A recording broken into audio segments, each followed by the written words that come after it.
और उसने हमें कहा है कि तुम ब्लडी सिविलियंस नहीं हो, तुम असल में इस मुल्क के वारिस हो। तो खुदा का वास्ते आज सड़कों पे निकलो, आज रोड्स ब्लॉक करो, आज पूरा लाहौर पूरा मुल्क ब्लॉक करो। इनको पता चले कि ब्लडी सिविलियंस हम हैं, ये गद्दार हैं जिन्हों जो सुबह से हम लोगों नहाते लोगों के ऊपर शेलिंग्स, आंसू गैस और एक्सपायर हुए हुए शेल फेंक रहे हैं। लेकिन इन सब चीज़ों से हम लोगों का जज्बा कभी भी कम नहीं हो सकता और ना ही कभी होगा। और ये इनकी भूल है कि ये इमरान खान को अरेस्ट कर सकते हैं। ये हमें मारेंगे तो फिर यही इमरान खान को अरेस्ट करके लेके जाएंगे, वरना नहीं। और ये किस किस को मारेंगे? ये मुझे मारेंगे, ये इन लोगों को मारेंगे, ये इमरान खान को मारेंगे, ये 22 करोड़ अवाम को मारेंगे, ये किस किस को मारेंगे? ये इनकी भूल है। हम लोग जो कभी घरों से नहीं निकले, अगर हम सड़कों पे निकल आए हैं ना कफन बांध के, तो ये ना सोचे कि हम इनको इनके घरों में रहने देंगे। ये सोचे कि हम इनको घरों से निकाल के घसीट के सड़कों पे लाएंगे और ज़िबा करेंगे। ये भूल जाए अब कि ये इस कौम को चुप करा सकते हैं। ये भूल जाए अब कि ये कौम चुप करके घरों में बैठ जाएगी। और मैं पूरे पाकिस्तान से अपील करती हूँ, खुदा का वास्ते वो हमारे लिए खड़ा हुआ है, वो हमारे लिए कल निकले। खुदा का वास्ते सब सड़कों पे निकलो, सारा लाहौर जैम पैक करो, पूरा पाकिस्तान जैम पैक करो, ताकि इनको समझ आए कि हम एक जिंदा कौम है। हम 70-75 साल से सोए हुए लाशें नहीं है, अब हम जिंदा कौम है। हम खड़े हो चुके हैं इस बदतरीन और घटिया निजाम के खिलाफ, हम खड़े हो चुके हैं और हम खड़े रहेंगे। हम मरेंगे तो हमारे बच्चे खड़े होंगे, उन्हें मारोगे तो उनके बच्चे खड़े होंगे। ये अब पाकिस्तान में हर आज़ादी को, हकीकी आज़ादी को नहीं रोक सकते हैं।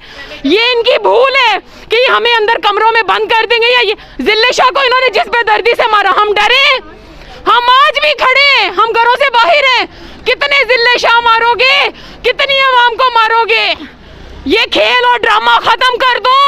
और मरियम नवाज, तुम एक बात मेरी सुन लो, अगर खान को हाथ भी लगा ना तो तुम्हारे सारे एजेंट और तुम हम रायवेंड का रुख करके उनको घरों से निकाल के घसीटेंगे।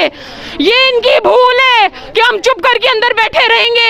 हम GHQs के रुख करेंगे क्योंकि वो हमारे मुहाफिज हैं। हम उनको तनख्वाहें देते हैं कि वो हमारी हिफाजत करें, ना कि हमारे हकूक पे डाके डालें, बंद कमरों में बैठ के फैसले करें।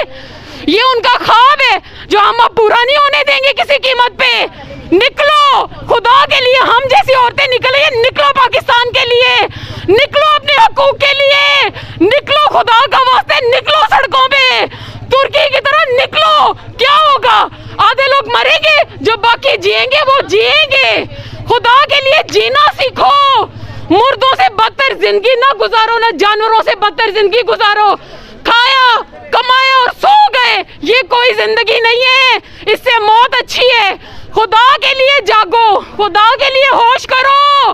अभी भी वक्त है। ये वक्त हाथ से निकल गया तो फिर सारी रहती दुनिया तक फिर गुलामी में चले जाओगे। खुदा के लिए उठो, उठ के निकलो।